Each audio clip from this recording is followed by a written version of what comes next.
Hello friends, जय Jagannath. Welcome to my YouTube channel study with वर्षा।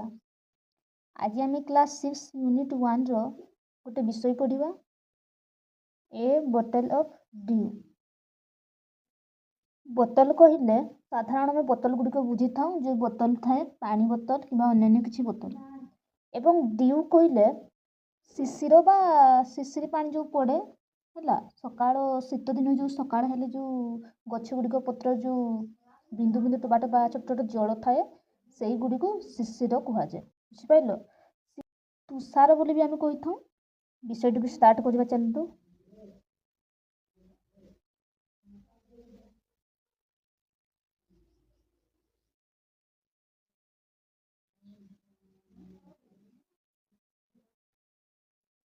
हमें part 1 start करवा। कौन दिया देखा। Ramnath was the son of A rich landlord. Ramnath जड़े धनी जमीदार को पुओ थिले। ठीक अच्छे। जड़े रामनाथ बोले जड़े व्यक्ति थिले से किए थिले जड़े धनी जमीदार को पुओ जड़े थिले। ठीक अच्छे। His father left him large area of land when he died. ठीक अच्छे।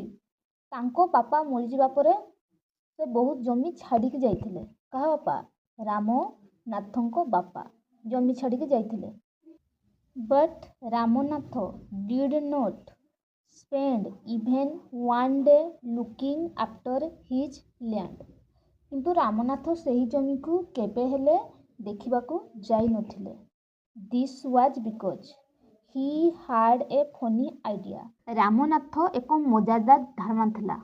कौन धारणा थिला तांकर? He believed there was a magic potion that could turn any object into gold. से विश्वास करुथिले जे को जादूगारी औषध अछि जहा कोनोसी जिनिस को सुनारे तैयारी कर देबो। He spent all this time learning more about this magic potion. से सबु समय रे कोन कहउथिले से जादूगारी औषध विषय शिखा पाई दिन गुडी को बिताउथिले। People cheated him often, promising to tell him about it, but he did not give up. Ramnath को लोक मैंने प्रायतः सब ठकुले जे प्रतिश्रुति दौले आ प्रतिश्रुति देकी ए विषय कौन करने किंतु रामनाथ ए विषय केवल हार मानु नथिले। हिज वाइफ मधुमती रामनाथ स्त्री नाम कौन? मधुमती थिला। was tired of this एवं रामनाथ को स्त्री मधुमती मध्य एथिरे थकी जाइथिले, क्रांत होई जाइथिले। She was also worried because she saw how much money Ramnath was spending. हैला से सब थकी पड़े तांकर से जादूकारी औषध विषय रे। किए? रामनाथंको स्त्री किए ना मधुमती। से चिंतित मध्य थिले जे देखुते रामनाथ बहुत टंका खर्च करूछंती एवं she was sure that soon they would be without money. ठीक अछि। तांको स्त्री जानी थिले जे सेमानक पाखरे आ टंका रहिबो नाही, सब टंका शेष हो जिवो, सरी जिवो सब टंका बोली तांको स्त्री मधुमती जानी थिले। One day a famous sage called महिपति came to their town. गोटे दिन कौन हो ना महिपति नामक जन जनाशुना प्रसिद्ध ऋषिटे से गाँ को आसिले। ठीक अच्छे। Ramnath became his follower and asked him about the potion. Ramnath तांको जने शिष्य हेले, तांको को कौन कले? फॉलो कले एवं तांको पाख कौन हेले? तांकर शिष्य हेले एवं तांको सही जादूकारी औषध विषय कौन कले? पचारिले। To his surprise this sage answer. Ramnath से ऋषि को पचाइथिले को विषय रे?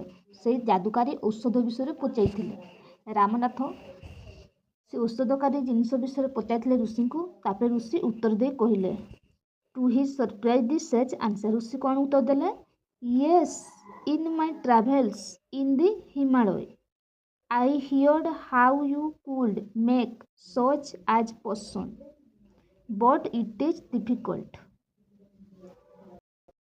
ऋषि जनक कहले कौन कहले उत्तर देले रामनाथ जे हाँ मोर हिमालय यात्रा जीवा समय मु ए औषध विषय शुणी एमती औषध बना जाए हम बोली कहते मैंने तैयारी हेब एमती औषध किंतु यह कौन गोटे डिफिकल्ट गोटे माने कठिन गोटे कष्ट हम बनवाई टेल मी रिक्वेस्टेड रामनाथ तापर रामनाथ ऋषि को अनुरोध करी कहले you have to plant a banana plant and water it regularly with your hands ऋषि कहले जे तुमे गोटे कदली गछ लगाओ एवं से कदली गछरे सबुदिन निज हातर कौन देव जल दियो in winter the morning dew is on the leaves you have to collect the dew and store in the bottle ऋषि पुणी रामनाथ कहले से शीत दिने पत्र उपर जो शिशिर पड़े से शिशिर को संग्रह कर बोतल भर्ती करके कौन कर रखिबो when you have 5 liters of dew bring it to me जेते बेले तुम पाखरे 5 लिटर तुषार हो शिशिर हो सेठी को मो पाखक आनियो बोली किए कहले ऋषि जनक क्या कहले ना रामनाथ को जनइले I will chant some magic words which will turn it into the magic potion ऋषि कहले तापर कौन कहले मु किछि मंत्र पढ़ी जहाँ यह जादुकारी औषध रे तैयारी करदेव a drop of the potion will change any object into gold आउ सही औषधर टपा कौन से जिनस को भी जदि तैयारी ढाड़ीदेव ताले कौन हो सुनार तैयारी हो ऋषि कहले क्या रामनाथ को Ramnath was worried but winter is only for few minute तापर रामनाथ टिके चिंतित हो गला कहला कौन कहला किंतु शीत दिने तो किछि मास पई थाए 5 लिटर जब शिशिर से संग्रह करिवो सेतेबेले ताको कौन लागिवो वर्षा लागि बोली कहला it will take me years to collect 5 liters of dew तापर रामनाथ टिके चिंता हो गला से भाविला कौन कहला ना शीत दिन तो किछि दिन थाए 5 लिटर तुषार संग्रह करिवो मते केते वर्ष लागि वर्ष केते लागि है तापर ऋषि कहले कौन कहले you can plant as many banana plants and you want banana remember you must look after them yourself and collect the dew with your own hands ऋषि तापर कहले कौन कहले तुमे जेते चाहो सेते कदली गछ लगाई पारिबो किंतु मन रख तुमे निजे सेमानकु देखाशुना करबाकू हेबो एवं निज हातरे से शिशिर किंबा सार गुड़िक संग्रह करबाकू हेबो तापर जीवा पार्ट 2 को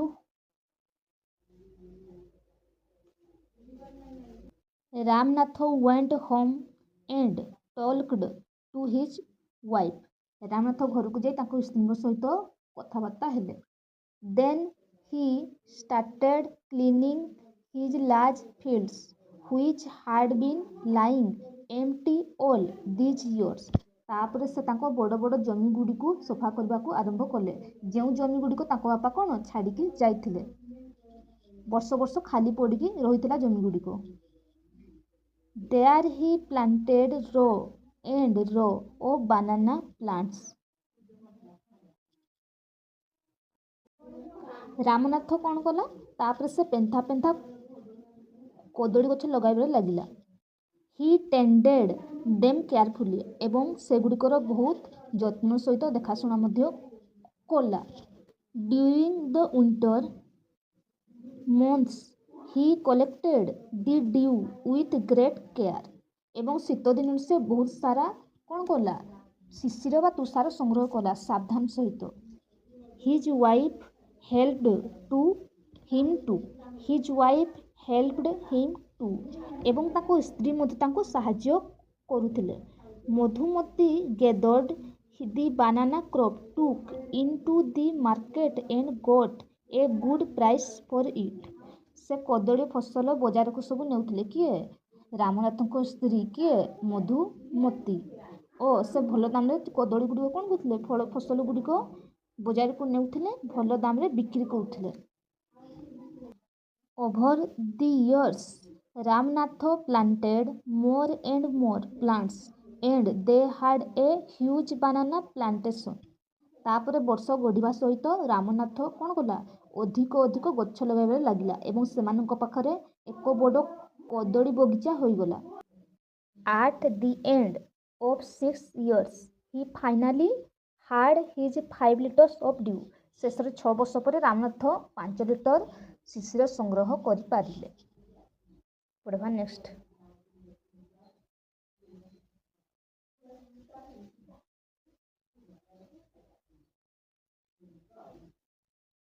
Carefully he took the bottle to the sage. ତାପରେ ସେ ସାବଧାନ ସହିତ ସେ ବୋତଲଟିକୁ ଋଷି ପାଖକୁ ନେଲା। କିଏ? Ramnath. The sage smiled and muttered something over the water. ତାପରେ ଋଷି ହସିଲେ ଏବଂ ପାଣି ଉପରେ କିଛି ମନ୍ତ୍ର ଫୁଙ୍କିଦେଲେ। Then he returned the bottle and said. ତାପରେ ସେ ବୋତଲଟିକୁ ଫେରାଇ ଦେଇ କହିଲେ, କ'ଣ କହିଲେ? Try it out, ମାନେ କ'ଣ କହିଲେ? ଏବେ ଚେଷ୍ଟା କର ବୋଲି କହିଲେ। କାହାକୁ? ରାମନାଥଙ୍କୁ। କିଏ କହିଲେ? ଋଷି କହିଲେ। Ramnath sprinkled a few drops on a copper vessel and waited for it to turn into gold. Ramnath କିଛି ବୁନ୍ଦା ପାଣି ଗୋଟିଏ ତାମ୍ବା ପାତ୍ର ଉପରେ ଛିଞ୍ଚିଲେ ଏବଂ ସେଇଟାକୁ ଦେଖିଲେ ଯେ ସୁନାରେ ସେ ପରିଣତ ହେବାକୁ ଅପେକ୍ଷା କଲେ। To his surprise nothing happened. ତାପରେ ଦେଖିଲେ ଯେ ଯେଉଁ ପାଣି ଛିଟିଲେ ସେ ଜିନିଷଟା କ'ଣ? କିଛି ହେଲା ନାହିଁ, ସୁନାରେ ପରିଣତ ହେଲା ନାହିଁ। This is cheating, he told to the sage. I have wasted 6 precious years of my life. ତାପରେ ରାମନାଥ କହିଲା, କ'ଣ କହିଲା ସେ ଋଷିଙ୍କୁ? ଯେ ଆପଣ ମୋତେ ଠକିଦେଲେ, ଚିଟିଂ କରିଦେଲେ ଏବଂ ମୁଁ ମୋ ଜୀବନରେ ଯେଉଁ 6ଟି ମୂଲ୍ୟବାନ ବର୍ଷକୁ ମୁଁ କ'ଣ କରିଦେଲି? ନଷ୍ଟ କରିଦେଲି ବୋଲି କହିଲା। କିଏ? Ramnath. But sage ମହିପତି only smiled and called Madhumati to come forward. କିନ୍ତୁ ଋଷି ମହିପତି କେବଳ କ'ଣ କଲେ? ହସିଲେ, ସ୍ମାଇଲ୍ କଲେ ଏବଂ ମଧୁମତିଙ୍କୁ ଆଗକୁ ଆସିବାକୁ କହିଲେ। She came with a big box. ସେ ଦେଖିଲେ ଯେ ମଧୁମତି କ'ଣ ଗୋଟିଏ ବଡ଼ ପେଟି ଧରିକି ଆସିଛନ୍ତି। ବକ୍ସ ମାନେ କିଛି ଗୋଟେ ଜାଗା ବକ୍ସ ଥାଏ, ବାକ୍ସ କିମ୍ବା ପଟି କିମ୍ବା ପେଟି ସେ ଧରିକି ସେ ଆସିଲେ। When she opened it, they saw shiny stacks of gold coins. ତାପରେ ଯେତେବେଳେ ସେ ମହିପତି ପେଟିଟାକୁ ଖୋଲିଲେ ସେ ପେଟିରେ କ'ଣ ଥିଲା? ଦେଖିଲେ ଯେ ପେଟିରେ ଚମକୁଥିବା ସୁନା ଆଉ କ'ଣ ଥିଲା? ଢେର ସାରା ମୁଦ୍ରା ରହିଛି। କ'ଣ? ଗୋଲ୍ଡ ଆଉ କଏନ୍ସ ରହିଛି। Now the sage turned to the very surprised Ramanatha and said, There is no magic potion that can turn things into gold. ତାପରେ ରାମନାଥଙ୍କୁ ଆଶ୍ଚର୍ଯ୍ୟ ହେବାର ଦେଖି ଋଷି କହିଲେ ଯେ କୌଣସି ଜାଦୁକାରୀ ଔଷଧ ନାହିଁ ଯାହା ବସ୍ତୁକୁ ସୁନାରେ ପରିଣତ କରିପାରେ। ଏମିତି କୌଣସି ଦୁନିଆରେ କୌଣସି ଜିନିଷ ନାହିଁ ଯେଉଁ ଜିନିଷଟା କୌଣସି ଜିନିଷଟାକୁ କ'ଣ କରିବ? ସୁନାରେ ତିଆରି କରିଦେବ। You worked hard on your land and created this plantation. ତୁମେ ତୁମ ଜମିର ପରିଶ୍ରମ କରି ବଗିଚାଟିଏ କ'ଣ କରିଛ? ତିଆରି କରିଛ। While you looked after the trees, your wife sold the fruit in the market. ଏବଂ ତୁମେ ଯେତେବେଳେ ଗଛମାନଙ୍କ ଦେଖାଶୁଣା କରୁଥିଲ ସେତେବେଳେ ତୁମ ସ୍ତ୍ରୀ ବଜାରରେ ଫଳ ବିକ୍ରି କରୁଥିଲେ। ସେଥିରେ ତୁମେ ଏହି ଧନ ସବୁ ମିଳିଛି। That's how you got this money. It was your hard work that created this wealth, not magic. ତାପରେ ଗୁରୁଜୀ କହିଲେ ଯେ କ'ଣ? ଏହା ହେଉଛି କୌଣସି ଯାଦୁ ନୁହେଁ କିମ୍ବା ମାୟା ନୁହେଁ, ଏହା ହେଉଛି ତୁମର କ'ଣ? ପରିଶ୍ରମର ଫଳ। If I had told you about this earlier, you would have not listened to me. So I have played a trick on you. ଗୁରୁଜୀ କହିଲେ ରାମନାଥଙ୍କୁ, ଯଦି ମୁଁ ଆଗରୁ ଏଇ କଥା କହିଥାନ୍ତି ତୁମକୁ, ତୁମେ ମୋ କଥା ଶୁଣୁ ନଥାନ୍ତ। ସେଥିପାଇଁ ମୁଁ ତୁମକୁ ଏକ ଭଲ ଚାଲାକ ରାସ୍ତା ବାଟ ଦେଖାଇଲି ଏବଂ ତୁମକୁ ଜଣାଇଲି, କହିଥିଲି। Ramnath understood the wisdom behind these words and worked even harder on his plantation from that day on। ତାପରେ ରାମନାଥ ଏଇ କଥାର ଜ୍ଞାନ ବୁଝିଗଲେ ଏବଂ ସେହି ଦିନଠାରୁ ତାଙ୍କ ବଗିଚାରେ ଅଧିକରୁ ଅଧିକ ପରିଶ୍ରମ କରିବା ଆରମ୍ଭ କଲେ। ବୁଝିପାରିଲ ବିଷୟଟା ପିଲାମାନେ କେମିତି ଲାଗିଲା? ବିଷୟଟିରେ ଏଇଆ ଆମକୁ ଶିଖିଲେ ପରିଶ୍ରମ ହିଁ ସଫଳତାର ମୂଳ ମନ୍ତ୍ର। କୌଣସି ମାୟା ବା ଯାଦୁରୁ ସଫଳତା ପାଇଁ ମିଳେ ନାହିଁ। ଆଉ ଧୈର୍ଯ୍ୟ ଆଉ ନିୟମିତ ପରିଶ୍ରମ କଲେ ନିଶ୍ଚୟ ଆମକୁ ଫଳ ମିଳିବ। ନେକ୍ସଟ ଭିଡ଼ିଓରେ ମୁଁ ଏହାର ସବୁ ପ୍ରଶ୍ନ ଉତ୍ତର ଆଣିବି। ରହୁଛି। ଜୟ ଜଗନ୍ନାଥ।